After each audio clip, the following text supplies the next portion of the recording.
أحيانا بحياته وأنعمنا بنعمته وبنعمته تتم الصالحات. أشهد أن لا إله إلا الله أشهد أن محمدا عبده ورسوله. اللهم صل وسلم وبارك على سيدنا Muhammad. Saya kira tadi yang sholawat badannya gendut karena suaranya ngebas. Pas dilihat ternyata beliau sangat ramping. Terima kasih Pak ya, suaranya enak sekali. Semoga diberkahi oleh Allah. Itu sebanyak itu hafal ya. Saya aja nggak hafal-hafal Pak, karena dulu anti maulid. Anti maulid jadi sekarang demen sama maulid. Alhamdulillah mu'alaf. Judul kita apa? Eskatologi. Apa itu artinya? Tahu. Manusia. Nah, manusia tahu ya? Eskatologi biasanya diartikan ilmu. Logi itu logos, ilmu, kata-kata yang berkaitan dengan alam di luar kita, alam akhir zaman. Sebenarnya nggak di luar kita juga ya. Jadi alam atau kejadian atau pengetahuan tentang akhir zaman. Tapi ini sudah ada akhir zaman kan? Sebenarnya eskatologi dan manusia sudah cukup. Tapi khawatir nih Madura salah paham. Maka ditambahkan akhir zaman, ilmu akhir zaman dan manusia akhir zaman. Gitu. Kita di akhir zaman bukan? Atau merasa masih panjang nih? Udah sebanyak itu kiai wafat, udah sebanyak itu orang meninggal kena virus. Ini bukan pertengahan zaman, ini sudah akhir. Ini akhir zaman. Dulu Nabi ditanya oleh Jibril, "Mata sa'ah?" Kapan kiamat? Apa jawaban Nabi sallallahu alaihi wasallam? Apa jawabannya? "Mal mas'ul anha bi'alama minas sa'il." Yang ditanya tidak lebih tahu daripada yang bertanya. Lalu Sayyidina Jibril bertanya, dia ikan nyamar. Ya udah kalau gitu engkau ceritakan kepada kami an amaratiha, mengenai amaratnya. Amarat inilah yang kemudian menjadi ilmu eskatologi. Apa arti amarat? Tanda-tanda, gejala-gejala, ciri-ciri akhir zaman itu apa? Nabi dalam perjalanan ruhaninya melihat di akhir zaman. Jadi Nabi itu diperjalankan ke masa lalu, maka beliau melihat asal usul kita semua. Kadang-kadang beliau diperjalankan ke masa akhir, maka beliau melihat apa yang terjadi di akhir zaman. Nabi melihat ada orang pakai kendaraan kok cepet bener. Tapi di hadis nggak mungkin Nabi bilang di akhir zaman kalau motor bahasa Maduranya apa? Honda. Di Yamaha pun Honda. Suzuki juga Honda.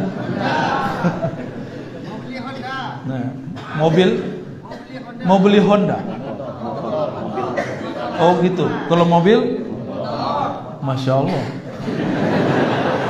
Berarti motor orang sini mahal-mahal ya. Alhamdulillah. Nabi melihat orang Madura dulu itu ya, naik Honda, kok cepat sekali. Dibilang kuda, kok kakinya bulat-bulat, lingkaran. Nabi tidak mungkin ngomong ke sahabat, nanti ada Honda dipakai orang Madura, nggak mungkin. Apa bahasa Rasulullah SAW? Di akhir zaman ada kuda sangat cepat sekali. Benar kan? Lebih cepat dari kuda nggak? Kalah kuda. Dan nggak usah dikasih rumput, cukup dikasih bensin. Lebih murah biayanya daripada kuda. Kuda itu susah ngurusnya. Kalau nggak ngerti-ngerti amat, mati dia. Di akhir zaman Nabi cerita, nanti akan banyak perempuan mengendarai kuda, kendaraan. Sekarang udah banyak belum perempuan naik motor? Bukan berarti haram, tapi Nabi ngeliat banyak. Ini boleh, tapi banyak terjadi. Nabi mengatakan, ini yang saya takut. Walaupun hadis ini tidak sampai derajat sahih, tapi ini benar. Di akhir zaman, suara-suara fusaq, orang-orang fasik, alat fil masajid, meninggi di masjid-masjid. Kejadian sekarang, ya, makanya saya ceramah suaranya agak lembut-lembut, biar nggak jadi orang fasik. Bukan itu intinya.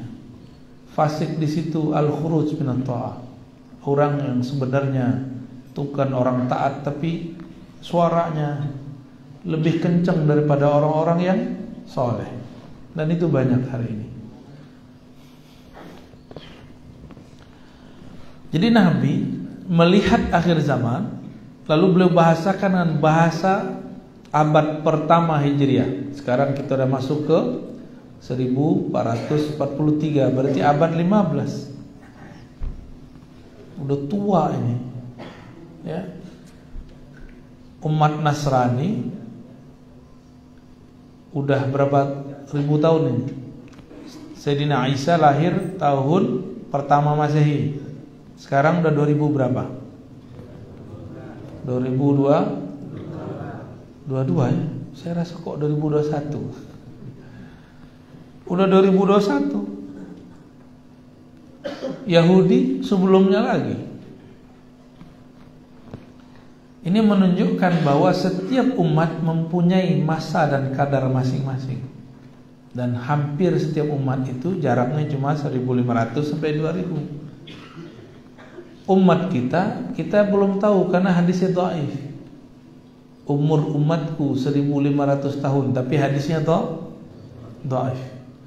Namun Imam Suyuti membenarkan ini berdasarkan ilmu huruf hisab jumal. Itu pakai surat Al-Qamar. Iqtarabatis sa'ah wa insyaqqat al-qamar. Itu dihitung pakai ilmu huruf, jumlahnya 1500 tahun. Telah dekat kiamat dan terbelah bulan. Dihitung 1500 tahun. Kalau iya begitu, ini kalau iya ya, kita kan belum bilang iya. Kalau 1443 itu hitungan hijrah sampai sekarang. Kalau Nabi Muhammad mulai dakwah semenjak 10 atau 13 tahun sebelumnya, kita anggap 10 tahun. Karena riwayat Imam Tirmizi mengatakan Nabi 10 tahun di Mekah. Tapi riwayat kedua 13 tahun di Mekah. Kita ambil saja 10 biar gampang hitungnya. Sekarang 1443 tambah 10 tahun lagi berapa? 1453. Berarti umur umat gak nyampe 50 tahun lagi. Kalau versi riwayat ini. Terlepas dari itu semua, kita cukup melihat kejadian-kejadian hari ini. Jamaah subuh yang diberkahi Allah, ini hari Jumat ya, libur ya, meliburkan diri. Alhamdulillah. Nabi SAW mengatakan, setiap nabi sebelumku anzara, mengingatkan mengenai khurujid dajjal, akan munculnya ad-dajjal. Siapa yang disebut dajjal?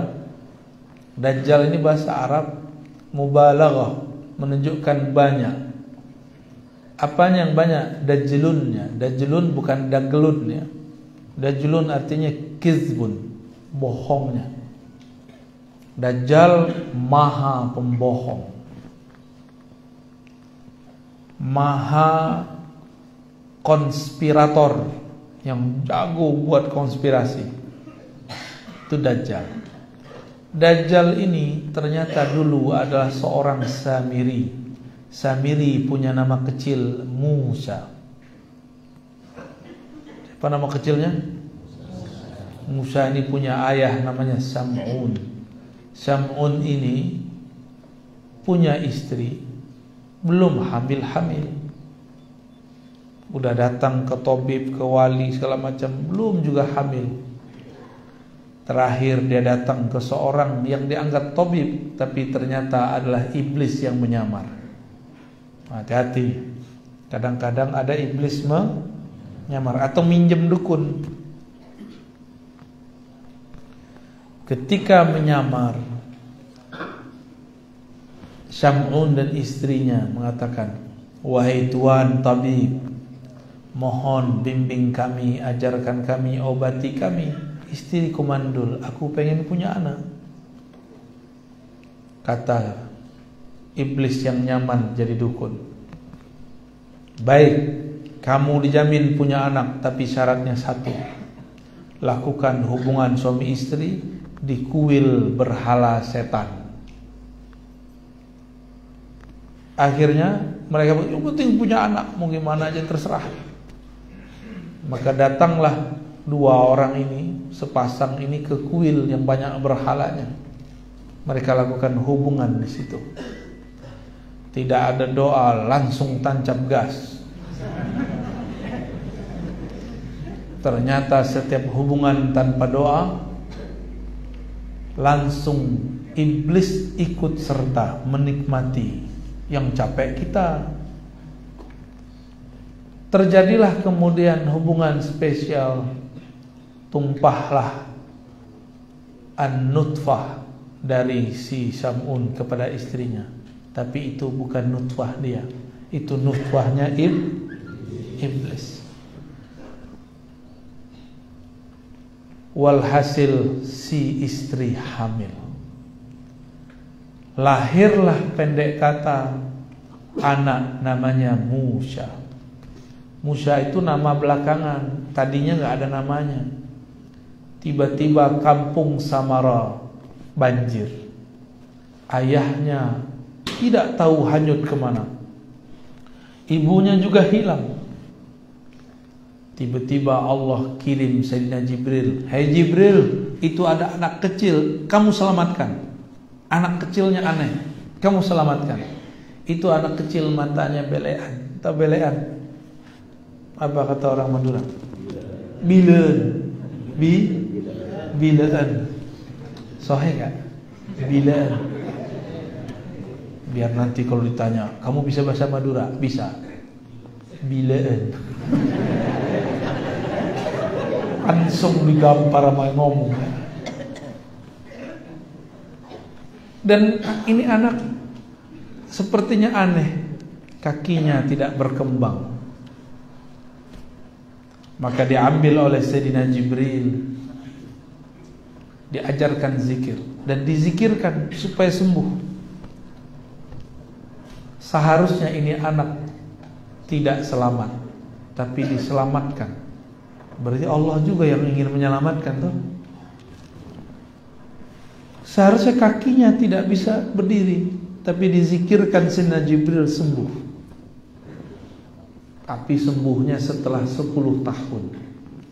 Di umur 10 tahun matanya buka satu, bagian kiri, yang kanannya masih bileun. Sahih? Oh, sahih. Jadi orang Madura ya. Lalu diajarkan Al-Ismul A'zam, nama-nama Allah yang agung. Ternyata si Samiri ini diajak ke suatu pulau. Di pulau itu dia dididik oleh Sayyidina Jibril menundukkan binatang-binatang, mengendalikan pohon-pohon, dan menguasai gerak air dan udara. Mirip Avatar ya? Mirip, tapi bukan Avatar. Dia nggak bisa juga. Akhirnya diajarkan lagi zikir. Ketemu ular, ularnya yang dia patok, bukan ular yang matok dia. Ketemu apa aja, semuanya habis, cukup dia zikirkan, hancur. Dan dia bisa berbicara dengan binatang. Itu ilmu Sayyidina Jibril alaihissalam. Lalu Sayyidina Jibril dipanggil Allah, Mas Bril, balik. Baliklah Sayyidina Jibril. Ditinggallah Dajjal yang nama kecilnya siapa? Musa bin Sam'un As-Samiri, karena dia dari kampung Samara. Bukan Samara bahasa Indonesia. Samara siapa? Sakinah, mawaddah wa rahmah. Itu mah asik. Banjir cinta. Kalau ini banjir air. Di saat yang sama di Mesir lahir seorang anak yang juga dihanyutkan di air, maka bernama dia Musa juga. Musa berarti anak air. Bahasa Maduranya Pak, anak air. Ada istilahnya? Yang satu kata gitu nggak ada ya? Nggak ada. Sama berarti dengan bahasa saya. Dan ini juga aneh. Yang mungut Allah setting, yang mungut justru musuhnya Allah, Fir'aun. Kalau tadi yang mungut siapa? Malaikat Jibril. Inilah hebatnya Allah Subhanahu wa ta'ala. Tidak mesti orang yang dididik orang hebat jadi hebat. Tidak mesti orang yang bersama orang soleh jadi soleh. Tidak mesti orang yang hidup di tengah istana, diasuh oleh raja durjana, kemudian menjadi durjana, menjadi fasik, belum tentu. Inilah Sayyidina Musa, Musa bin Imran. Kalau tadi Musa bin Sam'un. Ini hidupnya hampir bersamaan. Hidupnya hampir bersamaan. Setelah besar Nabi Musa, remaja, diajak gelut sama orang Mesir. Orang Mesir tinggi-tinggi. Nabi Musa enggak terlalu tinggi, tapi lumayan. Tapi tangannya sangat kuat. Diajak gelut, enggak perlu pakai mantra inna batsya rabbika lasyadid. Ayat itu belum turun.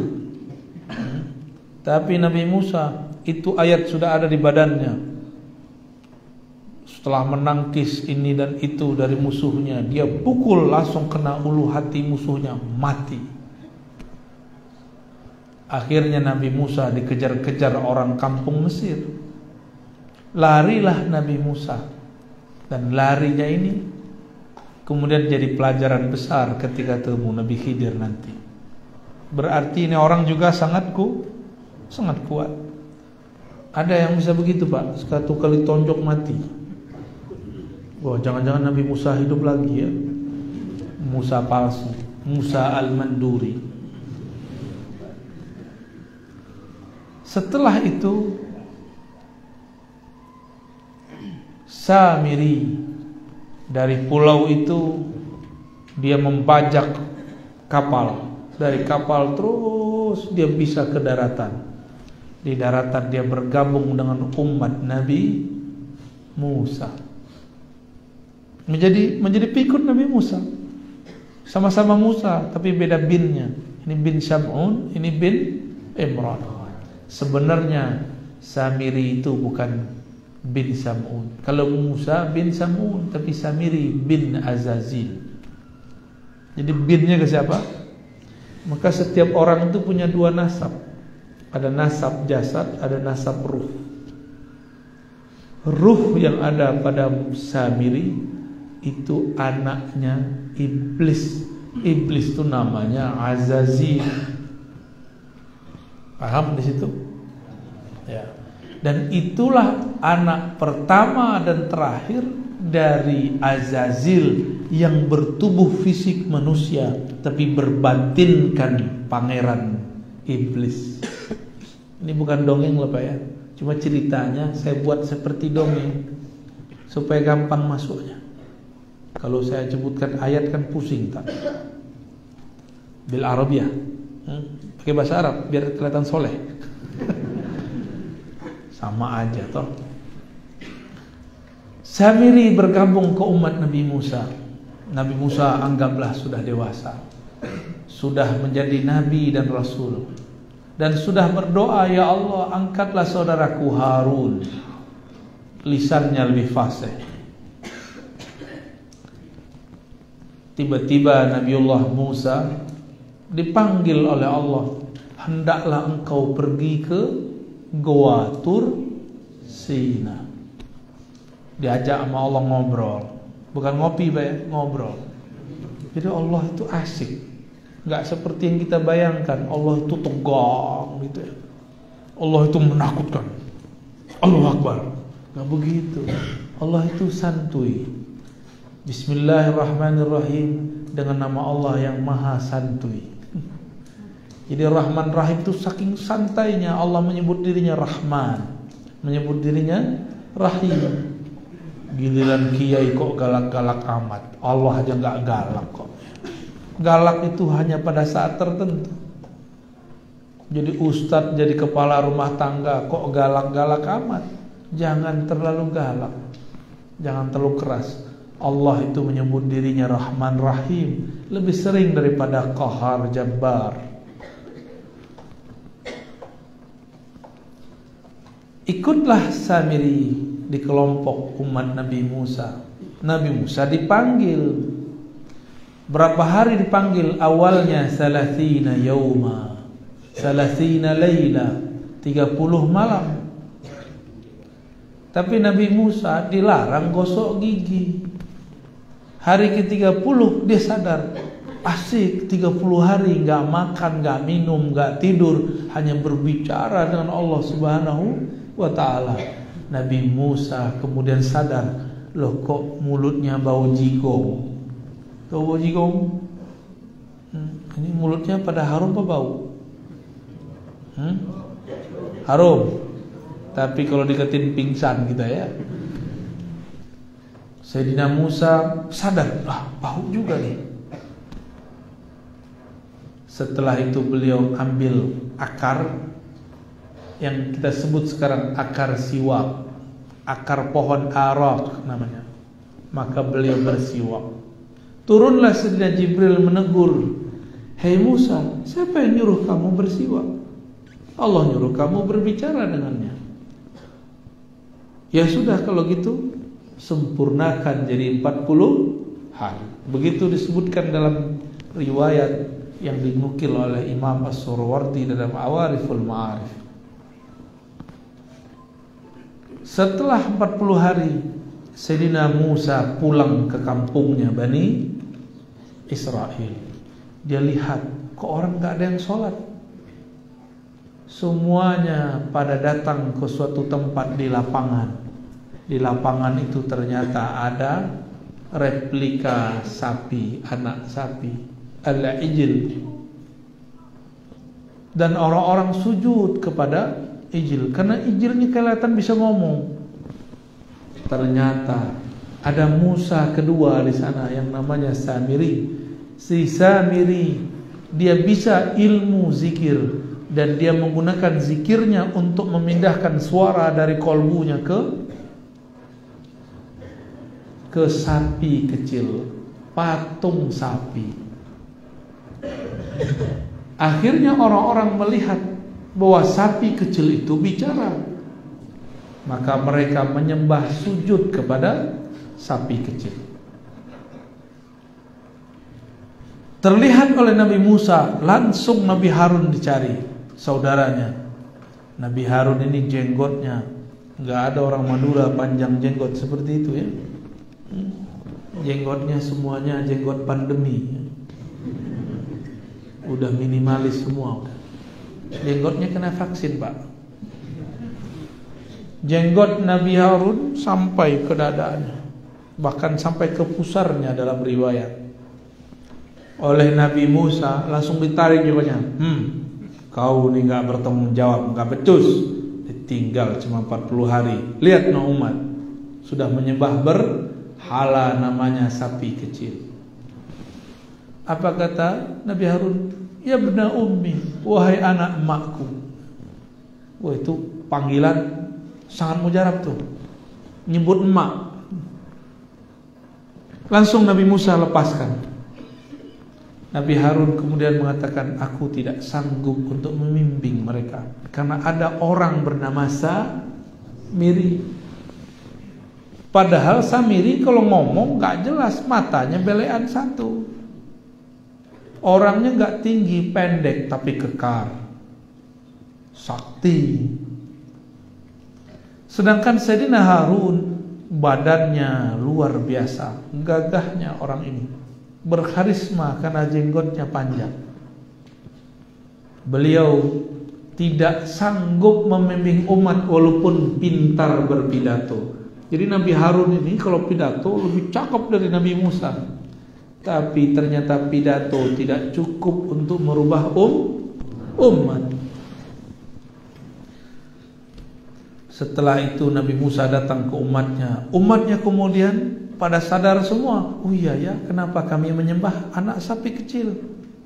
Sebagai tanda tobat mereka, faktulu anfusakum, maka bunuhlah diri kalian sendiri. Maka mereka bunuh dirinya. Itulah tobatnya Bani Israel yang menyembah berhala, menyembah al-ijl, anak sapi kecil. Habis itu Nabi Musa datang ke provokator. Siapa namanya? Samiri, Musa bin Sam'un as-Samiri. Nabi Harun jenggotnya ditarik.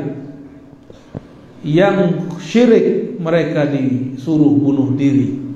Tapi giliran Sam'un, Musa bin Sam'un, Nabi Musa cuma ngomong gini, ma khatbuka ya Samiri, apa yang kau katakan wahai Samiri? Kok jadi lembut? Kok enggak keras? Kok enggak jenggotnya ditarik? Kalau perlu kepalanya dipukul? Enggak. Ternyata Nabi Musa dapat wahyu. Itu bukan musuhmu wahai Musa. Itu musuh umat Muhammad di akhir zaman. Nabi Musa aja gak dapat hak untuk mengalahkan Samiri. Bayangkan, Nabi Harun kalah oleh Samiri. Nabi Isa hampir terbunuh oleh Samiri. Nabi Zakaria dibelah badannya waktu masuk ke dalam pohon oleh Samiri. Ashabul Kahfi hampir terbunuh oleh Samiri. Samiri semua itu yang bekerja itu.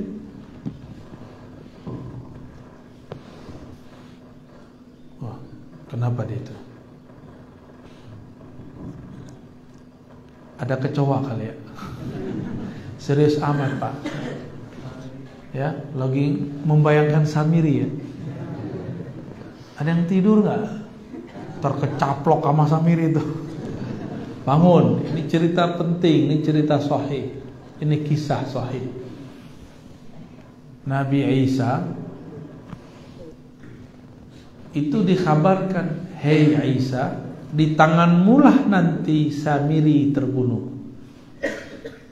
Samiri juga dapat kabar waktu dia masih kecil.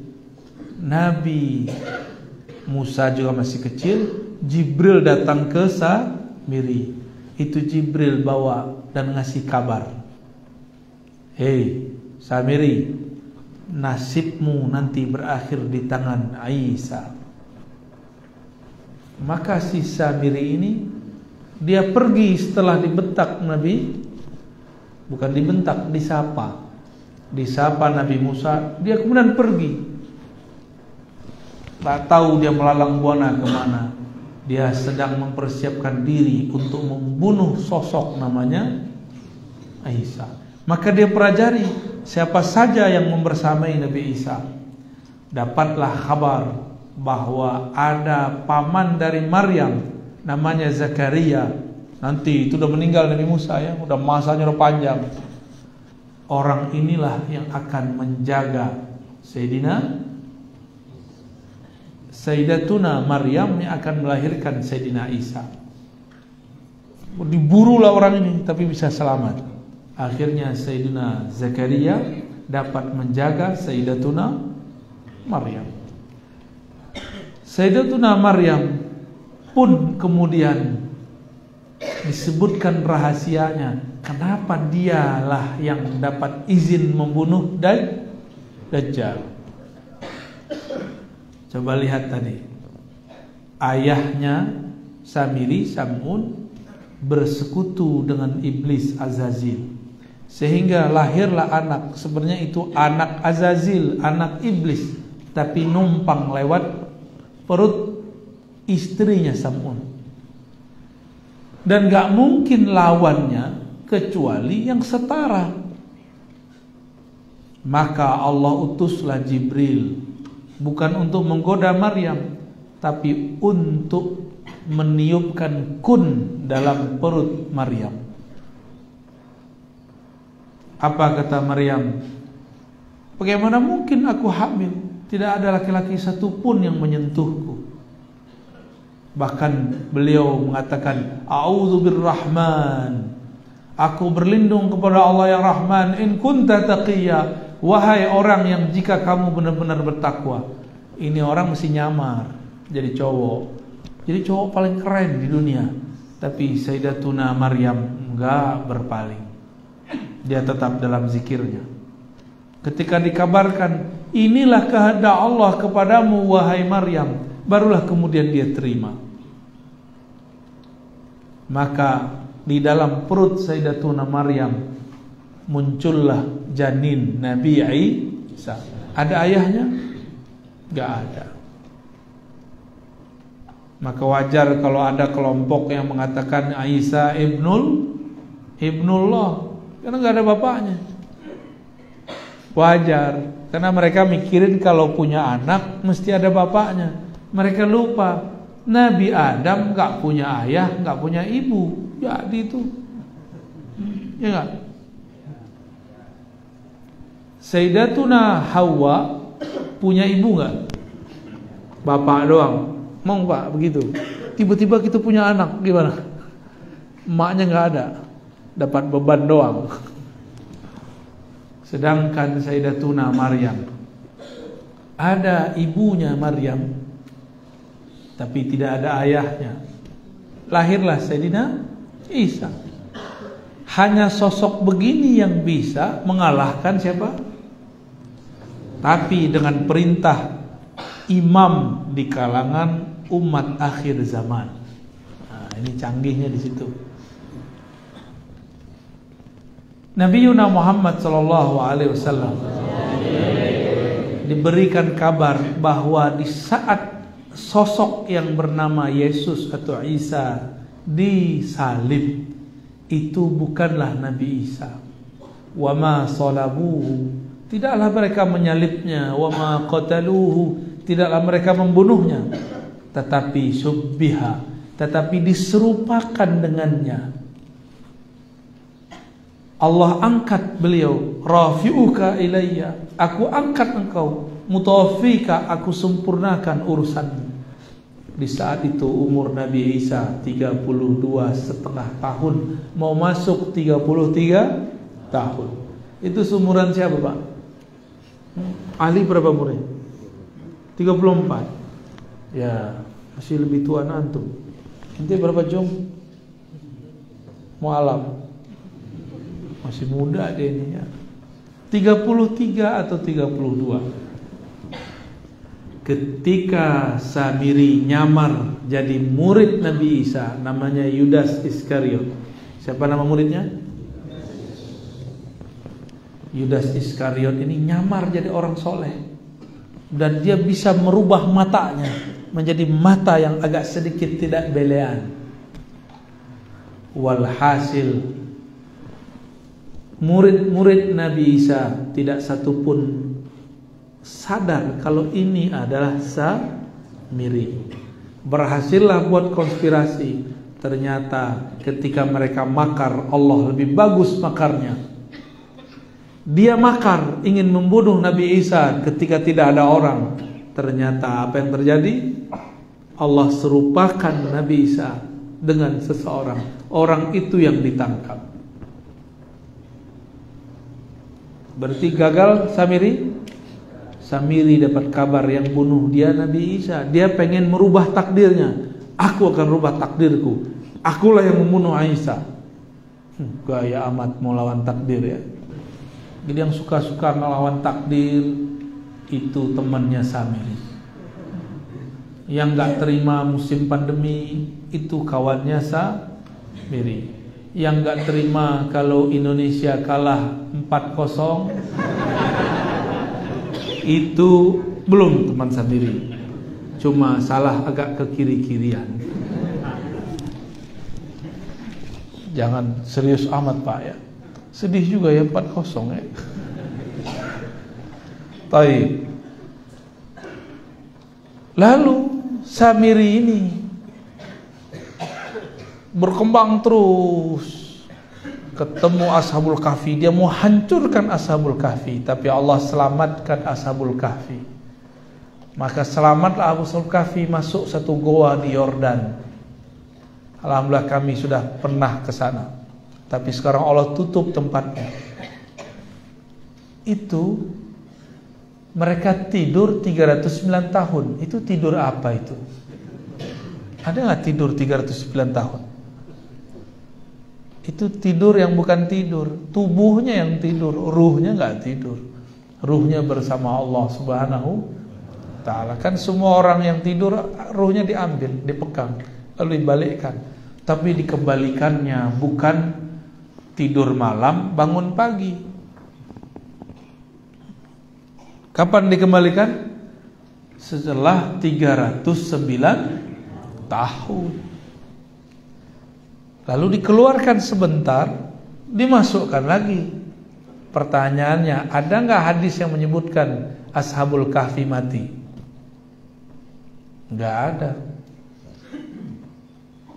Oleh karena itu, dalam hadis-hadis yang dikumpulkan Imam Qurtubi dalam kitab Tazkirah, beliau menyebutkan bahwa di akhir zaman Allah bangunkan kembali Ashabul Kahfi. Nanti dia berjuang bersama Imam Mahdi, Nabi Isa melawan Ya'juj Ma'juj, bukan melawan Dajjal. Dajjal nanti urusan kita.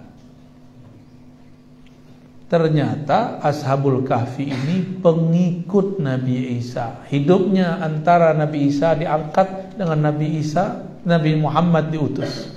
Di antara itu.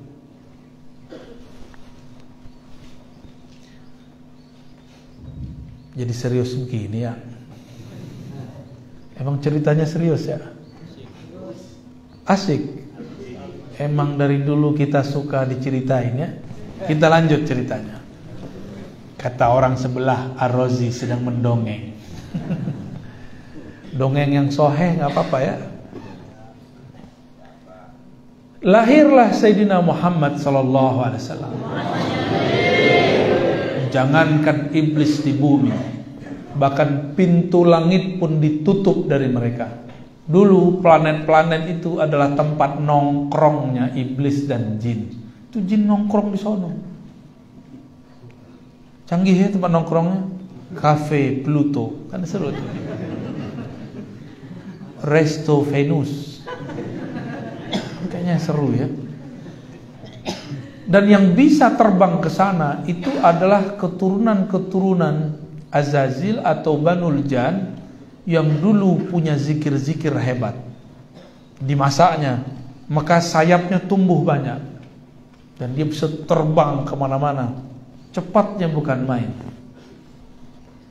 Ketika Sayyiduna Muhammad SAW lahir, apa kata busnya jin? Jadi itu kayak bus, kayak pembawa berita, kayak satelitnya jin. Kata mereka, wahai para dukun, semenjak lahir sosok yang ada di Mekah itu, langit kita sudah ditutup, sudah diboikot. kami tidak boleh lagi nongkrong di kafe Pluto. Kami enggak, ya di lockdown ya. Itu langit sudah di lockdown. Padahal nggak ada pandemi. Jadi pandemi awal sudah terjadi di kalangan jin. Jin tiba-tiba menjadi buta, nggak bisa lagi cerita besok terjadi apa. Jadi ngapain jin itu di sana? Itu kalau malaikat ngomong di atas, itu bisa kedengeran. Mereka telinganya dideket-deketin. Oh besok kejadian begini, dia turun. Pas turun dia kabarkan aulia usyayatin, wali-wali setan, dukun-dukun, bukan dukun beranak, dukun-dukun syirik. Kalau dukun beranak itu yang dulu bapak lahir sama dukun beranak kan? Iya. Kalau ini sama dukun Eropa ini. Ya, dokter bidan ya, itu dukun Eropa itu. Sama-sama dukun kan? Kalau ini dukun sakti yang bisa dia berkoneksi. Jadi batinnya bisa komunikasi sama jin. Ada yang bisa komunikasi sama jinnya? Kalau ada, jangan-jangan ya. Jangan-jangan pengikut si DJ ya. Tuan Dajjal. Bukan Tuan Takur, Pak. Itu orang Madura kalau nonton India, yang diingat cuma Tuan Takur. Ketika turun, mereka kemudian mengabarkan, itu pintu langit ditutup dan semua yang bisa terbang ke langit mengatakan ditutup. Ada satu yang gak percaya, masa sih? Saya mau coba tembus. Dia tembus, betul. Itu atmosfer lewat sama dia. Tapi apa yang terjadi? Baru saja keluar bumi, tiba-tiba malaikat tembak dia pakai ketapel. Cung. Dalilnya mana? Ada dalilnya, surah Al-Mulk. Walaqad zayyana as-samaa'a ad-dunya bimasabiha wa ja'alnaha rujuman lisyayatin. Saya ngarang atau ada dalilnya? Orang yang ngarang ini, bukan Ar-Razi yang ngarang. Itu bintang-bintang meteor-meteor dijadikan rujuman untuk nembak setan-setan nakal. Jadi jin itu kalau nakal langsung jadi setan. Kalau dia benar, dia langsung jadi muslim. Dan yang jin muslim tidak banyak. Ya, ini ada yang ikut Pak jin muslimnya Pak. Mau dikasih tahu? Ntar kabur semua. Sotoy katanya. Usut punya usut yang bersayap paling bagus, disuruh keliling bumi. Kamu keliling bumi. Siapa yang sedang lahir? Dilihat, banyak yang lahir tapi nggak ada yang aneh. Tahu-tahu di suatu tempat padang pasir ada air zam-zam tidak jauh dari sana. Lahir seorang keturunan Nabi Ibrahim bernama Sayyiduna Muhammad sallallahu alaihi wasallam. Ketika itu lahir, cahaya memancar darinya. Bergetarlah kekaisaran Romawi, istana raja-raja Persia. Bahkan banyak negeri saat itu kemudian mengalami goncangan. Majusi punya menara api, apinya padam, padahal tidak pernah padam selama-lamanya. Baru kali itu padam. Maka kembalilah si pencari berita ini kepada tuannya, tuan iblis, tuan yang dia memimpin kelompok-kelompok jin dan setan. Apa kata si pemberita? Wahai tuan, ternyata ada sosok bercahaya lahir di Makkah. Ketika dia lahir, itu bergetar sampai ke Kekaisaran Romawi, bergetar sampai kepada istana raja-raja Persia, bisa menghancurkan, memadamkan api kelompok Majusi. Barulah kemudian bergetar, ketakutan itu iblis. Wah, oh ini zamannya. Berarti ini nabi yang ditunggu-tunggu, yang merupakan musuh besar kita. Dia dan umatnya setara dengan nabi-nabi, semua nabi yang ada. Jadi kita ini kalau jadi ulama itu setara dengan nabi zaman dulu Pak. Kalau ulamanya benar. Kalau ulamanya Benar, kalau alama beda lagi, apalagi ubaru. Sekarang banyak ubaru, dikit-dikit bid'ah. Bid'ah. Kullu bid'atin dalalah wa kullu dhalatin finnar. Kayaknya dia doang yang bisa baca hadisnya. Sadarlah mereka. Di saat itu Allah kemudian ambil si Dajjal yang sedang mencari-cari, dikerangkeng di suatu pulau, dirantai. Saat dia dirantai, Tamim Ad-Dari sempat melihatnya. Jadi Tamim Ad-Dari ini pelaut. Ketika dia terdampar di satu pulau, nggak tahu pulaunya di mana, dia melihat sosok Dajjal. Saat itu masih dirantai. Sekarang dia lepas Pak dari rantainya. Sekarang si Dajjal sudah lepas dari rantainya. Dia sudah tinggal lihat mana negeri yang mau dihancurkan. Dia cukup mengarahkan badannya dan dia membacakan lapar-lapar tertentu. Dia mengirim sinyal-sinyal kepada aulia-aulianya, asisten-asistennya. Maka cenayang-cenayangnya terima. Masuk kabar. Mirip seperti wahyu. Dan orang ini dianggap wali di kelompoknya. Kelompoknya saya tidak boleh sebutkan ya, karena masih rahasia juga. Takut juga kita masih salah ya. Kita sedang tunggu kelompok ini muncul. Dan selama ini menunggu, muncullah mereka dalam bentuk penyebaran pandemi. Jadi pandemi ini kerjaan mereka ini. Ada nggak negara yang nggak kena pandemi Pak sekarang? Ada nggak? Nggak ada. Semuanya kena. Berarti ini bukan perang biasa. Ini sudah perang luar biasa. Saya nggak nakut-nakutin Pak. Ini sudah luar biasa. Waktu pandemi yang kena orang Depok, yang ditutup komplek di Madura, benar nggak? Untung masjidnya tidak ditutup, komplek aja. Biasa anak komplek, sok higienis. Tahu higienis nggak? Kemana-mana harus pakai hand sanitizer. Padahal kalau sering-sering pakai masker, ini berbahaya juga untuk paru-paru. Udara sebagus di Madura, emang bagus ya? Masih banyak pohon, sama jin-jin pohon juga masih ada di situ. Masih banyak hijau-hijau begini. Tiba-tiba kita disuruh pakai masker. Ini emang betul-betul kok tiba-tiba kita mau aja ya? Ya sudah, kita terima ya. Kita terima mereka makar, tapi ingat Allah lebih hebat makarnya. Ini awalnya Pak. Pandemi itu virus, nggak mungkin berkembang sendiri. Virus itu dibuat dan disebarkan. Jadi saya nggak percaya virus itu kemudian datang dari orang bandara ditutup. Itu kerjaan mereka aja. Memang dibagi-bagikan. Namanya virus pasti dibagi. Ditambah dengan yang terkena bisa menyebarkan. Kalau nunggu begitu kelamaan. Emang disebar ini. Karena mereka pengen makar. Tujuannya cuma satu. Pengen cek, sudah ada belum orang akhir zaman yang jadi musuh dan Dajjal. Kalau ada, bunuh di tempat. Seperti dulu Sayyidina Muhammad SAW dicari-cari oleh ahlul kitab, kelompok Yahudi. Apa kata mereka? Carilah Nabi akhir zaman. Kalau ketemu, faktulu, bunuh. Saya enggak ngarang-ngarang. Ini terdapat dalam hadis Nabi riwayat Imam Tirmizi.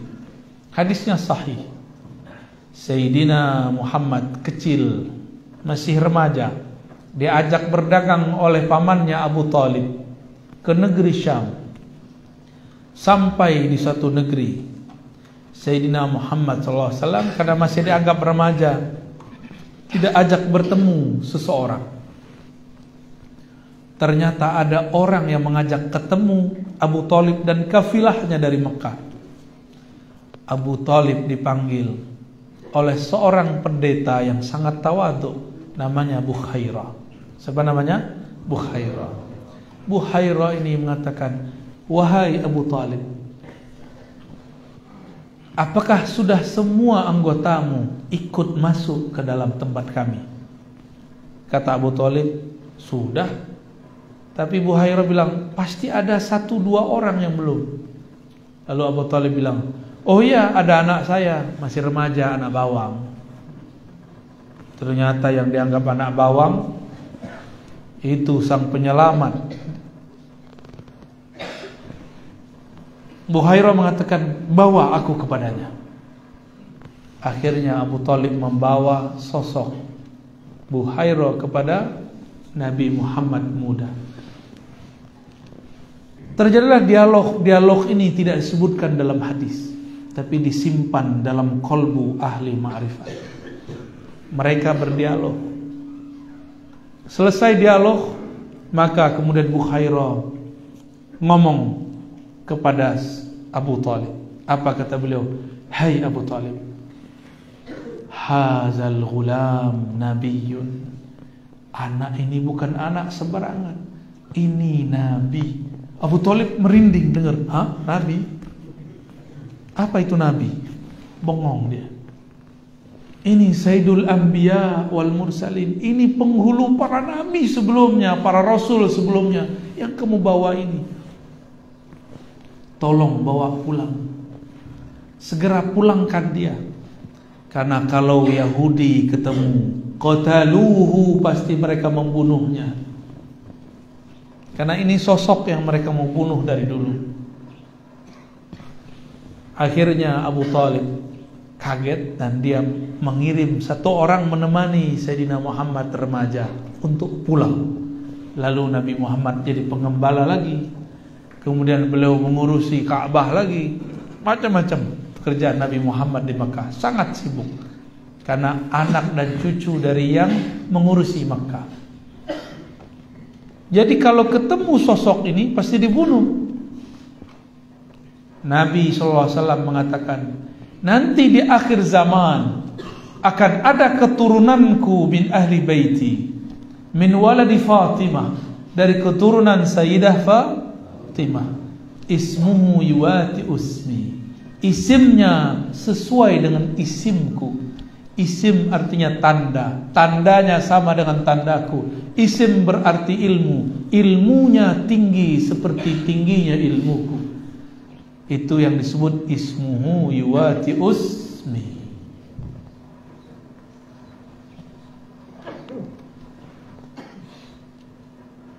Apabila bumi telah dipenuhi dengan zulman wa jawra, maka Allah akan utus orang ini. Jadi imam akhir zaman itu juga diutus, tapi bukan sebagai rasul dan nabi, sebagai seorang pemimpin wali, pemimpin para wali. Ini lagi yang mereka cari ini. Kalau ketemu bunuh. Dan salah satu cara untuk mengetahuinya, yang dapat mengangkat virus itu cuma wali, pemimpin para wali.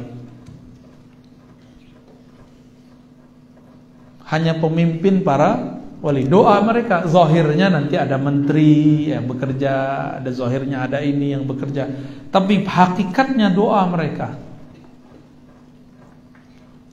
Dulu waktu virus SARS 2010 itu doa beliau selesai. Doa para wali itu. Sekarang Allah tidak izin kita untuk berdoa. Apalagi beliau tidak diizinkan berdoa. Makanya virus sampai sekarang masih ada. Bahkan masih ada 4 atau 3 lagi, Pak. Terakhir apa namanya? Omikron. Kapan dia nikah sama tante kita ya? Jadi om aja dia. Bener, namanya Omikron. Omikron. Om apa namanya? Omikron ya. Salah sebut kita. Masa mereka bisa serius, kita serius mulu ya. Ini virus gak mungkin diangkat kalau gak doa wali-wali Allah. Tapi para wali sekarang disuruh tidak berdoa angkat. Cukup mengatakan raditu billahi robba. Aku ridho takdir Allah, apa saja aku terima. Mau pandemi 1000 kali lipat silakan. Mau ditusuk vaksin silakan. Tapi saya dengar orang Madura, vaksin tidak perlu, yang perlu aplikasinya ada. Benar begitu? Waduh, bisa ngerjain juga nih. Yang penting masuk mall boleh ya. Datang, ada mall apa di sini? Mall jin. Masuk ke mall jin pakai Peduli Lindungi, kata jin nggak laku. Jadi mereka lagi nyari sosok ini. Saya juga sedang menunggu sosok itu. Lalu antum masih main-main aja ya. Anak-anak masih sibuk aja nge-game ya. Nggak mempersiapkan diri untuk munculnya beliau. Kita harus mempersiapkan diri, Pak. Mempersiapkan diri dengan kolbu yang bening, ruh yang selalu ingin bertemu dengan bapak ruhnya, Sayyidina Nabi sallallahu alaihi wasallam. Ciri-cirinya, dialah orang yang paling mengerti ilmu ruh. Dan itu bukan kita. Kita ini cuma menukil beberapa saja yang bisa kita baca dari kitab dan kita dengar dari beberapa guru. Yang paling mengerti ilmu ruh, karena dulu si Dajjal mengirim orang-orangnya datang ke Rasulullah bertanya, yas'alunaka 'anir ruh. Mereka bertanya kepada engkau, hai Muhammad, apa hakikat ruh? Ar-ruh. Lalu Allah mengatakan ke Nabi Muhammad sallallahu alaihi wasallam, Qulir ruh min amri Rabbi. Katakan hai Muhammad, ar-ruh itu urusan Tuhanmu, bukan urusan kalian. Wa ma utitum, ini jangan salah paham. Tidaklah kamu diberikan, wahai ahli kitab, bukan Nabi Muhammad. Wa ma utitum, kan Nabi yang ngomong. Katakan hai Muhammad, wa ma utitum, kalian ini hai ahli kitab tidak diberi ilmu ini illa qalila, kecuali sedikit. Tapi ini sedikit menurut Allah. Orang kaya Madura itu biasanya pengusaha besi sama pupuk, benar kan? Benar gak? Sampai ke Jakarta, Pak. Itu kalau Bapak jalan di Parung, samping kiri kanan ada rongsokan mobil-mobil mewah atau mobil-mobil yang ada besinya, itu pastikan Al-Manduri. Orang Parung aja bingung, ini siapa yang punya tanah seluas ini? Siapa yang bisa beli bekas-bekas mobil sebanyak ini? Itu orang Madura itu. Kalau dia bawa ke sini, Pak, nggak muat lagi pulau ini ya.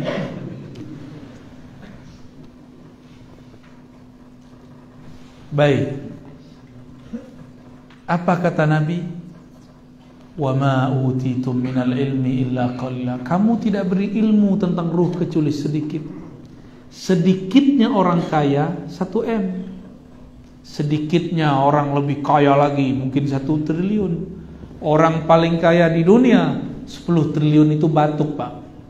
Ngeluarin ingus keluar 10 triliun. Tapi sedikit anak kecil 500.000 ya. Sedikitnya kita berapa? 1000. Nah, nanti cek aja pas Jumatan, masuk kotak berapa tuh? Itu yang paling sedikit itu. Ada yang keluarnya 5.000, wah berarti sedikit dia 5.000. Ada yang keluar 50.000, wah berarti sedikit dia 50.000. Ini yang mana nih? Yang sedikitnya 50.000 apa 5.000? 50.000 ya? Wah, keren berarti. Atau nggak keluar? Ini boleh curhat, nggak keluar. Baik. Yang dicarinya siapa? Yang mengerti ilmu ruh. Maka sampai sekarang yang diuber-uber, yang dicari-cari mereka, yas'alunaka 'anir ruh, itu aja. Mereka lagi cari sosok yang mengerti ilmu tentang ar-ruh. Kalau ketemu diapain? Kalau nggak bisa diajak kerja sama, bunuh. Gitu. Yang saya sampaikan sekarang mungkin di YouTube itu cuma yang tertulis di kitab aja itu. Itu belum banyak ilmu ruhnya. Belum seberapa. Jangan dikira itu keren, Pak, itu biasa sekali. Itu aqallul qalil. Lebih sedikit lagi daripada yang qalil-qalil itu. Mereka lagi buru orang ini. Kalau ketemu orang ini dipastikan dialah ismuhu yuwati usmi. Namanya sesuai dengan namaku. Ciri-cirinya sama dengan ciri-ciriku. Dia lagi nyari itu. Mungkinkah Allah membiarkan orang yang memegang rahasianya ember? Tahu ember? Suka ngomong-ngomong, ngaku jadi Imam Mahdi di Facebook. Ada nggak? Ada banyak. Ngaku jadi Imam Mahdi di YouTube. Ya salah. YouTube itu punya mereka. Ngaku di situ habis ente. Maka orang-orang yang ngaku jadi Imam Mahdi di YouTube, di Facebook, belum mati-mati kan itu orang? Berarti bukan mereka. Karena kalau dia ngaku di YouTube, selesai dia. Jadi nanti kita akan dihadapi masa yang tidak lama lagi, sedikit lagi akan banyak orang ngaku dirinya Imam Mahdi. Saya harap di Madura tidak ada yang ngaku ya. Amin. Ada calon nggak di sini? Kawan kita bingung dengan ilmu akhir zaman. Dikumpulkanlah hadis-hadis dapat. Ketemu riwayat, jidatnya lebar, hidungnya mancung. Lama-lama dia ngaca, kayaknya aku ini. Yang begitu sudah ada yang datang ke saya, Pak. Saya tanya, belum dia ngomong, tahu-tahu hati saya ngomong sama hati dia. Dia ngomong begini di hatinya, sayalah Mahdi yang engkau cari, wahai Ar-Razi. Dalam hati mau ketawa. Kita candain aja. Bro, ente ini serius amat. Baru jidat lebar, hidung mancung dengan aku Mahdi. Bukan itu yang Al-Mahdi. Dia kaget. Baru dia mau ngomong, saya udah kemudian ngomong. Itu nggak tahu juga tuh ya. Pakai telegram. Telepati namanya, Pak. Kolbu bisa ngomong mengkolbu. Nggak selalu, sesekali aja. Kan gawat kalau tiap hari begitu. Gawat, Pak, kalau tiap hari bisa baca hati si orang. Itu Allah kasih tahu aja tuh. Tuh, kamu dengerin kolbunya. Kita candain. Masa Imam Mahdi kayak ente? Hidung kurang mancung ini. Jidatnya kelebaran. Namanya botak. Ada yang datang, Pak, ya. Dan itu bukan satu dua, banyak. Ada yang gamer. Dia kemudian berkhayal dalam gamenya. Akulah sang juru selamat. Akulah Ratu Adil. Akulah Al-Mahdi yang dicari Ar-Razi. Kirim email sama kita ya. Al-Mahdi main email-emailan. Canggih juga Al-Mahdi zaman now ya. Terakhir, kalau ini pemegang rahasia ar-ruh, mungkinkah dia obral rahasia? Kalau ada orang jualan barang mewah, mungkinkah dia cerita di pinggir jalan? Mungkin nggak? Nggak mungkin. Kalau ada orang jualan berlian mahal, mungkinkah dia buka di kaki lima? Mungkin nggak? Nggak mungkin. Jika ada kekasih Allah yang Allah simpan rahasia di kolbunya, mungkinkah dia cerita di mimbar? Mungkinkah dia cerita di mimbar YouTube? Mungkinkah dia ngaku-ngaku jadi wali kutub? Kecuali kepada ahlinya yang ada sekarang menjadi wali YouTube. Di depan saya banyak sekali wali YouTube ya. Bapak ibu yang bukan Allah, ibunya nggak ada ya. Eskatologi dan manusia akhir zaman. Maksudnya kita harus mulai sadar. Semua agama, semua aliran sekarang sedang menunggu itu. Kok masih ada orang ngomong, Ar-Razi ini ngomong apa ini? Ini dunia masih panjang. Dia lupa 2 tahun lalu kayak mau mati, kayak mau stres di kompleknya ketika pandemi di Depok. Tapi yang tutup komplek dia. Pandeminya di mana? Depok, Pak. Orang pertama kena. Itu langsung tutup semua komplek di mana-mana. Aneh gak tuh?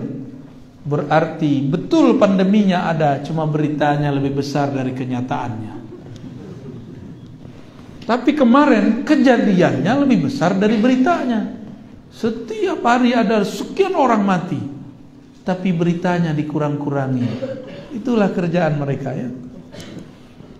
Maka saya cuma mengajak, mengingatkan seperti Nabi Muhammad SAW mengingatkan. Apa kata beliau? Aku ingatkan kalian mengenai kemunculan Ad-Dajjal, sang pembohong besar. Bukan hanya sistem, tapi ada sosoknya. Inilah yang diingatkan dulu oleh setiap para nabi, hatta Nabi Nuh.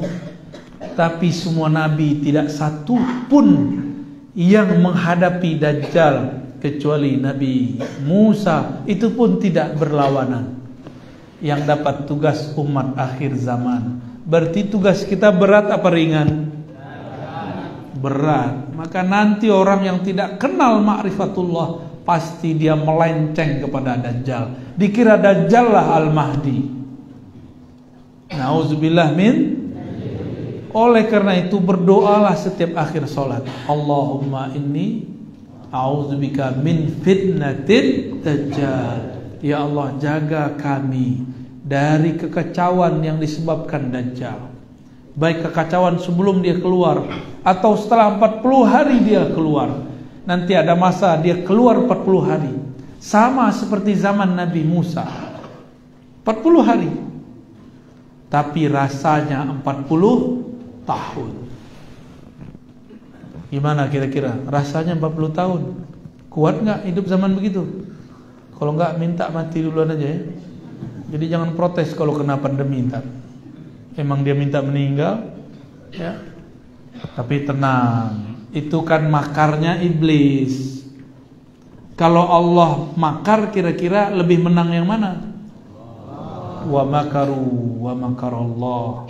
Mereka makar, Allah juga makar. Mereka konspirasi, Allah juga konspirasi. Mereka setting cerita, mereka sebar pandemi, Allah akan atur itu semua. Wallahu khairul makirin. Allah sebaik-baik makar. Tenang aja Pak. Yang penting kenal Allah. Jangan panik, jangan suuzon. Jika ini muncul di hati, insya Allah kita aman. Insya Allah. Jangan jauh-jauh dari ulama wali Allah. Karena ada ulama yang bukan wali Allah. Disebut oleh Imam Ghazali, imam ulama su, ulama yang buruk. Ulama su, ulama akhirat. Ini bukan karena perbedaan politik, tapi perbedaan niat di hati.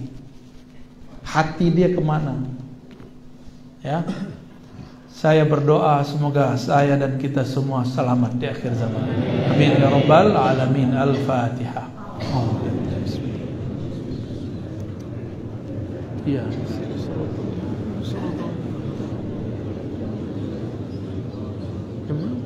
Azunnu akthar. 16. Lama sekali pagi di sini ya. Masih 6:16 saja. Pada terang. Oke. Apalagi? Khalas? Cukup? Tanya jawab. Baik. Silakan Ustaz Ali dikondisikan.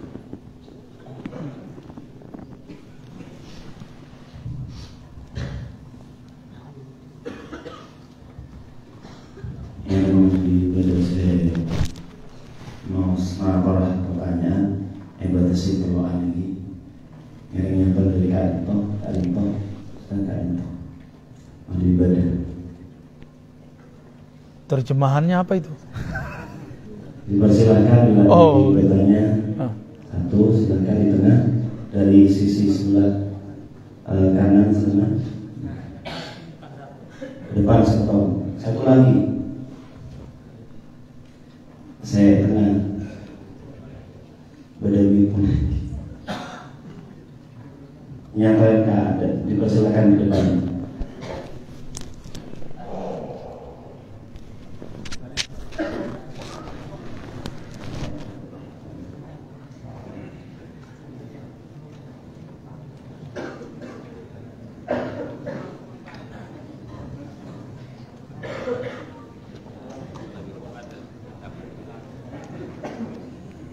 Bismillahirrahmanirrahim. Assalamualaikum warahmatullahi wabarakatuh.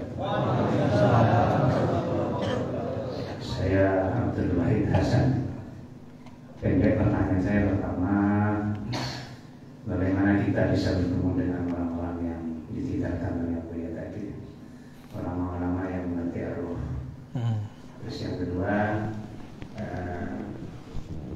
yang mastur itu kami akan mendengar adalah al-waqtul aqdam, al-waqtul hadha zaman. Tapi walaupun itu mastur, ada orang-orang yang mungkin punya koneksi dengan orang-orang ini, dan mungkin sebagian dari kami bisa disambungkan dengan orang yang tidak. Terus yang satu aja, cukup. Ingin dekat dengan aku, ya bisa dekat. Modus Torikot modusia. Oke, cukup. Cukup pertanyaan. Oke, cukup pula.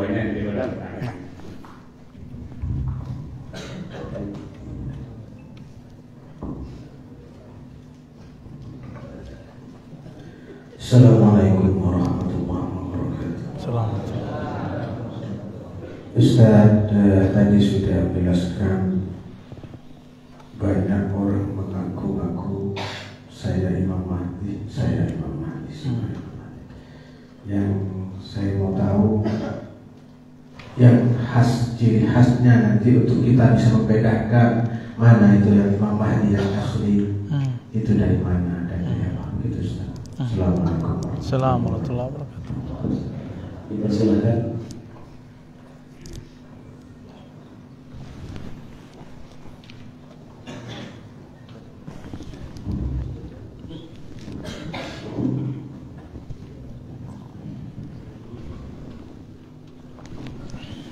Assalamualaikum warahmatullahi wabarakatuh. Izin bertanya. Pertanyaan saya mengenai tentang iskat atau ilmu akhir zaman.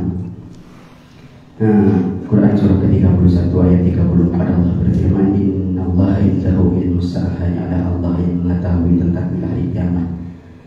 Jika dikaitkan dengan hadis yang dibawa oleh Buya tadi, man mas'ul a'lamu minas-sa'il. Mungkinkah seperti krimin orang-orang hebat bisa menjangkau kapan kiamat terjadinya? Oke. Terima kasih. Assalamualaikum warahmatullahi wabarakatuh. Assalamualaikum. Halas.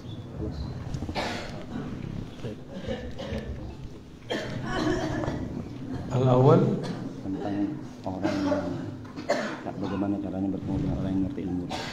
Bagaimana cara mengakses atau ketemu al-wali, al-kutub, al-ghawth ya. Caranya harus mengerti ciri-cirinya, lalu terhubung dengan orang-orangnya. Masalahnya orang ini Allah sembunyikan 70 lapis, Pak. Wajahnya bisa ribuan wajah. Maka di sini orang lihatnya begini. Dan gak mungkin dia kayak kita-kita ini kemana-mana pakai kopiah ya. Orang Madura kan kemana-mana pakai kopiah, Pak ya. Kalau di ilmu hadis itu orang Madura paling cocok jadi ahli hadis. Karena di ilmu hadis itu orang kalau copot kopiah, khawarimul muru'ah, itu tuah dia langsung jatuh. Apa bahasa orang sini itu? Marwah dia langsung jatuh. Benar, marwah ya? Muru'ah bahasa Arabnya.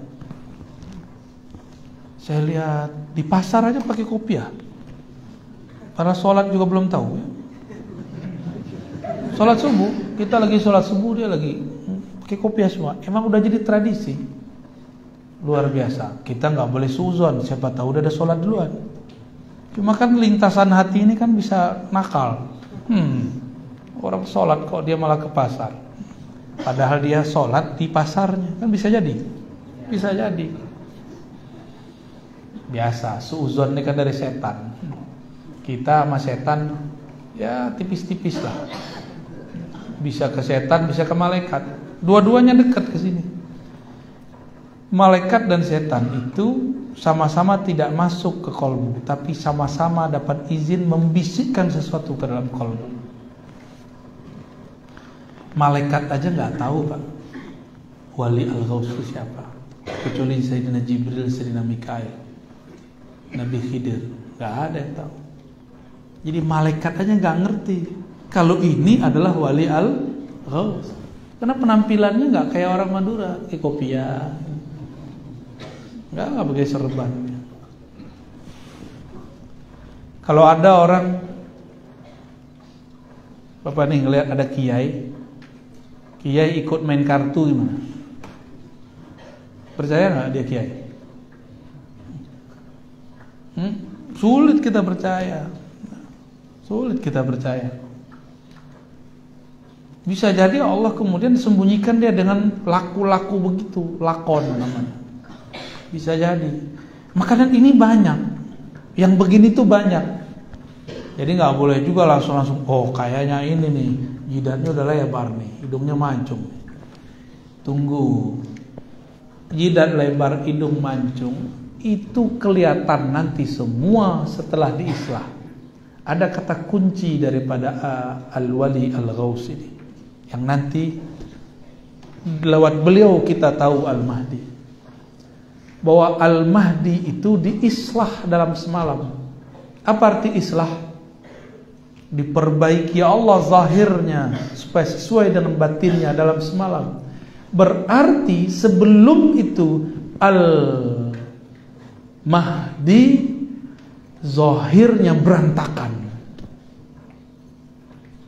zahirnya gak ketahuan.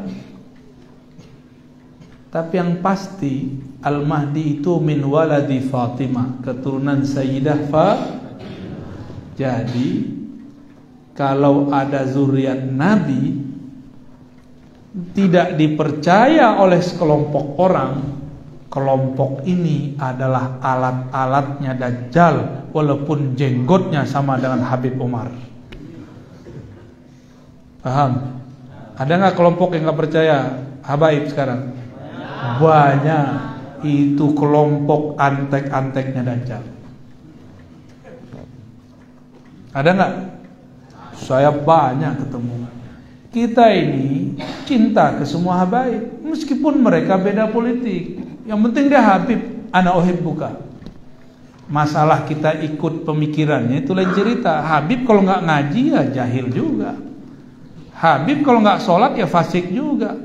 Habib kalau dia ngaji, dia bermakrifat, lebih cepat jalan rohaninya daripada kita, karena di darahnya sudah ada darah Nabi Sallallahu Alaihi Wasallam. Jadi jangan berlebihan juga. Kita hormat ke habaib, tapi tidak semua dari habaib itu benar. Kita takzim. Kenapa kita takzim? Karena jangan-jangan Al-Mahdi dari fam yang ini, fam yang itu, fam yang ini. Kita kan nggak tahu. Siapa tahu dari fam yang ini, gitu.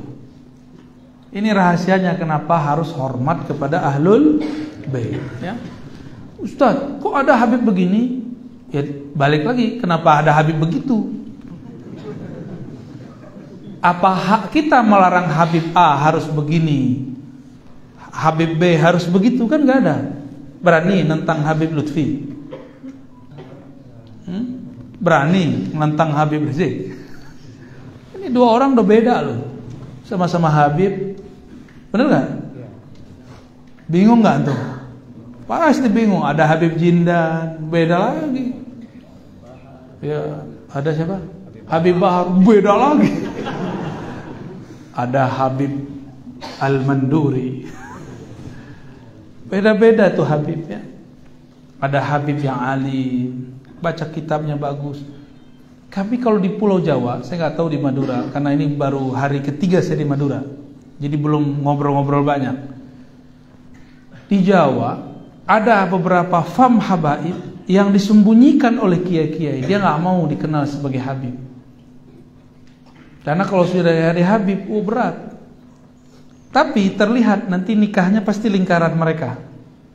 Ini ciri-ciri habaib itu begitu dari dulu. Kalau nikah pasti lingkaran-lingkaran mereka. Maka saya curiga kiai-kiai di Jawa yang asli, di Madura yang asli, kan nikahnya muter-muter aja. Anak kiai ini nikah dengan anak kiai itu, udah. Itu sama dengan fikih para habaib, kufu namanya. Syarifah dilarang menikah kecuali dengan syarif. Walaupun itu tidak masuk ke Quran dan Sunnah, tapi dimasukkan dalam fikih kufu. Ya boleh kita berbeda di situ, tapi jangan mencari perbedaan yang panjang. Jadi gimana caranya ketemu? Jangan jauh-jauh dari Sayyid Habib, ya. Tapi ini pasti Habibnya bukan Habib yang terkenal, gitu. Pasti bukan namun yang terkenal ini kita takzim. Siapa tahu di belakang dia. Siapa tahu bukan pro Habib A, bukan pro Habib B. Dia pro sendiri karena dia seorang wali al-ghaus. Dia enggak butuh dengan kita. Kita yang butuh dia. Ini yang banyak kan ustadz butuh jamaah, bukan jamaah butuh ustadz. Paham maksud saya? Jamaah ngerti apa sih? Kok bisa nyetir-nyetir ustadz? Ustadz kok mau disetir sama jamaah? Akhirnya kacaulah ustadz ini dengan ustadz itu karena jamaahnya berbeda. Saya berharap kepada para kiai, ya, para lora, para gus, punya pendirian yang jelas. Meskipun umat tidak ikut kita, nanti akan Allah pilihkan mereka yang ikut kita. Gak usah kemudian ngikutin selera jamaah. Jamaah ini berubah-ubah tergantung berita, ya. Beritanya bukan langsung dari pemberitaan, beritanya lewat WA. Sungguh bener aneh zaman ini. Itu bagian dari dajjalun, Pak. Kebohongan itu dimulai sekarang dari WA, dari YouTube. Hati-hati. Jadi hindari, Pak. Saya sudah mengurangi baca WA. Bahkan saya ngelihat handphone tuh kayak ancaman, ya. Jarang buka udah. Apalagi berita-berita di grup, ngapain dibaca? Baca kitab kek, ya. Kok tulisan yang dibaca tulisan di WA. Jadi orang kita ini rajin baca WA. Kitab disuruh baca langsung ngantuk. Saya nih buka kitab di sini pasti langsung ngorok. Pas udah subhanakallahumma wa bihamdika melek lagi. Coba aja kiai-kiai kita buka kitab pada tidur, ya. Pengennya ngaji sambil ngerokok. Mungkin ngerokok lah Ustaz, ya. Ya nggak masalah, cuma kan kurang sopan aja. Baik. Jadi jangan jauh-jauh dari zuriat Rasulullah. Tapi bukan mereka yang terkenal itu. Tapi biasanya yang mastur. Ini cluenya segitu doang, Pak, bisa dijelasin. Karena saya juga sedang progres, Pak. Terus saya ngomong begini, nanti banyak di luar yang GR, akulah yang dicari Ar-Razi. GRNT, ya. Di akhir zaman itu ada kata kunci, saya sudah sebutkan di banyak tempat, mungkin di sini baru pertama kali. Di akhir zaman ada khilafah ala minhajin nubuwah. Kekhalifahan itu minhajnya, sistemnya, cara membangun dan kerjanya sesuai dengan manhaj kenabian. Manhaj kenabian itulah kalau diturunkan disebut ismi. Ismuhu yuwati usmi. Isim dia, sistem ilmu dia sama dengan ilmuku. Enggak pakai ini, tapi pakai ruh. Pakai apa? Kalau ruh itu tempat Allah mengirimkan wahyu dan ilham. Maka gerak dari wali al-ghaus bukan pakai kecerdasan ini, dia pakai kecerdasan ruh. Ruh ini suka-suka Allah, maka dia tiba-tiba berubah.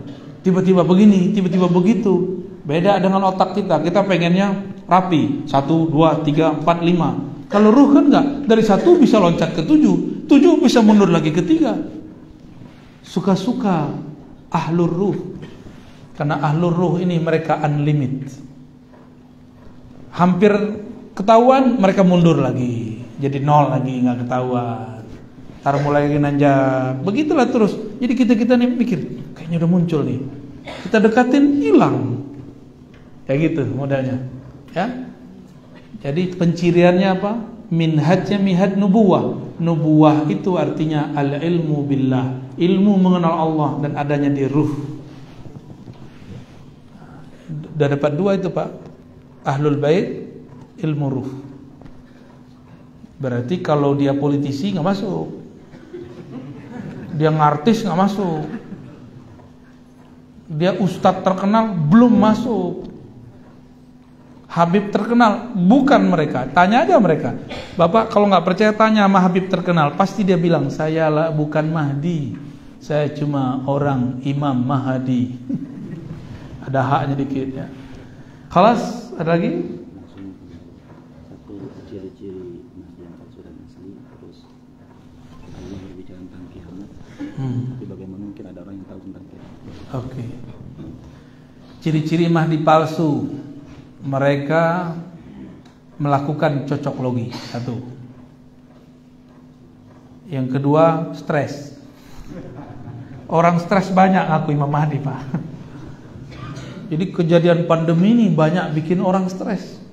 Tiba-tiba dia dengar, ini orang stres nonton YouTube. Ketemulah di situ Ustadz ngomong ciri-ciri Imam Mahdi, ciri-ciri fisik Mahdi. Itu yang saya ceritakan tadi.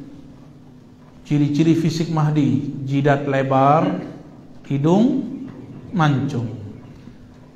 Ini samping saya panggilannya mancung. Hidungnya mancung dari samping, Pak. Dari depan kalah, Pak. Mancungan Bapak ya. Kalau begitu sudah banyak Imam Mahdi dari dulu. Bapak ini Imam Mahdi juga kalinya. Hidungnya mancung, jidatnya lebar sebelah ya. Ada lagi yang mengartikan namanya sama dengan namaku, nama ayahnya sama dengan ayahku. Tuh, gagal paham. Isim bahasa Arab bukan nama KTP. Karena dulu tidak ada KTP di zaman Rasulullah. Maka isim ini kembali ke kitab Imam Al-Bajuri, Lisanul Arab, kitab-kitab syarah-syarah. Apa kata Imam Bajuri tentang isim? Al-ismu huwal alamu wal wasamu wal ulu. Ism itu maknanya tanda-tanda dan ketinggian derajat atau ilmu. Maka tanda Al-Mahdi persis seperti tanda Nabi. Nabi waktu kecil dibelah nggak dadanya? Dibelah. Nanti Al-Mahdi begitu. Nabi waktu beliau hendak berdakwah secara terbuka ke Madinah 3 tahun sebelumnya beliau diislah. 3 tahun Pak sebelumnya. Meninggal Abu Talib, meninggal Khadijah, lalu Allah angkat Sayyidina Nabi SAW ke arasnya. Nanti sama, sebelum ketemu Dajjal, Al-Mahdi sekitar 3 tahun. Ini bukan cocok logi, emang pas, kan ngikutin isim. 3 tahun sebelum itu, beliau diangkat oleh Allah, diislah, diganti fisiknya. Fisiknya dibenerin lagi, sakit-sakitan jadi nggak sakit. Rasulullah mi'raj pakai ruh dan jasad, benar. Ism derajatnya sama dengan derajat Nabi, kurang dikit. Karena dia bukan Nabi, cuma wali, berarti di bawah Nabi. Maka ruh dan jasadnya juga diangkat. Jadi islahnya wali bernama Al-Mahdi itu mi'raj. Islahnya Nabi Isa ketika meminta bertemu Allah pingsan. Itu islah Nabi Isa. Islahnya Nabi Yunus ketika dilempar masuk ikan dan dia zikir 40 hari, la ilaha illa anta subhanaka inni kuntu minadh dhalimin. Islahnya Nabi Adam ketika turun di muka bumi dan dia sujud 40 hari, yang dibaca cuma satu, Rabbana zalamna anfusana wa illam taghfir lana wa tarhamna lanakunanna minal khasirin. Islahnya Nabi Muhammad naik ke aras, Allah turunkan surat Al-Fatihah, maka turun menjadi rukun salat. Islahnya Al-Mahdi, wallahu a'lam, kita belum dikabarkan. Saya cuma berdoa semoga kita termasuk barisan mereka. Amin ya rabbal alamin. Ciri-ciri palsu berarti bercocok logi, mending cocok tanam. Ini cocok tanam ada 2, ada di ladang, ada di rumah. Fa'tu harthakum annasyitum. Ini cocok logi. Itu yang palsu, Pak. Orang stres ngaku-ngaku cuma karena urusan fisik. Lalu ilmunya tebak-tebak logi. Ilmu baru tuh. Tebak-tebak. Tahu tebak-tebak? Tebak-tebak logi. Nanti akan ada masa pengikut Al-Mahdi ragu tentang kemahdian imamnya. Persis seperti kejadian Nabi Muhammad ketika sampai di Hudaybiyah, 15 kilo lagi masuk ke Mekah, tiba-tiba di-cut oleh orang-orang kafir Quraisy dan Nabi ngalah, mundur. Dan Umar mewakili suara orang yang ragu. Apa kata Umar? Ar-rasulun anta, ente betul rasulnya. Ahakun dinuna, agama kita benar gak? Karena Umar berpikir jika benar ini agama, pasti kita menang. Jadi rumus Sayyidina Umar, benar menang. Ini rumus siapa? Tapi ternyata kalau nubuwah gak begitu. Itu pemikiran Sayyidina Umar sebelum beliau tobat. Setelah tobat beliau gak ngomong gitu lagi. Kalau nubuwah suka-suka Allah, benar bisa menang, bisa tidak. Yang penting ujungnya sukses. Tapi di perjalanannya bisa jadi kalah dulu. Nanti ada masa Pak, itu terjadi. Imam Mahdi sudah diislah, sudah diperbaiki oleh Allah, sudah nyata bahwa dia Imam Mahdi. Terus tiba-tiba dia ngalah. Imam Mahdi ngalah kan lucu. Imam Mahdi kan saktinya sama dengan Nabi Muhammad. Nabi Muhammad ngalah dari kafir Quraisy. Ini kan lucu. Jumlah yang datang lebih banyak daripada yang menghadang. Umat Islam waktu tahun ke-6 Hijriah lebih banyak daripada yang menghadang. Tapi Nabi mundur. Kenapa Nabi mundur? Karena yang menghadang omnya, ponakannya, saudaranya. Ya. Kalau itu dibunuh semua, janda semua tante-tantenya. Ini ilmu Nabi Khidir, Pak. Tapi Nabi Khidir sama Nabi Muhammad tinggian mana? Nabi Muhammad. Ternyata Nabi Khidir ketika Nabi Muhammad muncul, Nabi ngomong anta minal abdal. Kamu baru abdal, akulah pimpinannya. Makanya Ibnu Hajar Asqalani mengatakan Khidir itu kalau benar hidup zaman Nabi, maka dia sahabat Rasulullah SAW. Karena Nabi Muhammad penutup para nabi, statusnya sekarang bukan lagi nabi, statusnya wali, gurunya para wali, master of awliya, kiainya para wali. Kalau kita kan udah bangga kiainya santri, bahkan beberapa belagu amat, saya kiainya para kiai. Tunggu dulu, Nabi Khidir kiainya para wali. Malu Pak kita kalau cerita begini, karena kita ini udah terlalu banyak berbicara yang di luar batas keilmuan kita. Ya, sudah nangkep? Terakhir sudah dapat belum? Khalas ya, sudah dapat semua. Sudah terang, pastinya sudah lapar. Setelah ini silakan sarapan sendiri-sendiri ya. Saya mohon izin, setelah ini kami masih ada acara lagi. InsyaAllah Jumatan di Masjid Jami. Gimana? Tapi jangan tinggal masjid ini Pak, tersepi. Masjid Jami apa namanya? Syuhada ya, InsyaAllah Jumatan ya. Kalau tidak ada tugas silakan bergabung di sana. InsyaAllah kita ketemu lagi di lain waktu. Mohon izin tidak salaman, cukup dengan qalbu ya. Wa sallallahu ala sayyidina Muhammad. Subhanakallahumma wa bihamdika asyhadu an la ilaha illa anta astaghfiruka wa atubu ilaik. Assalamualaikum warahmatullahi wabarakatuh.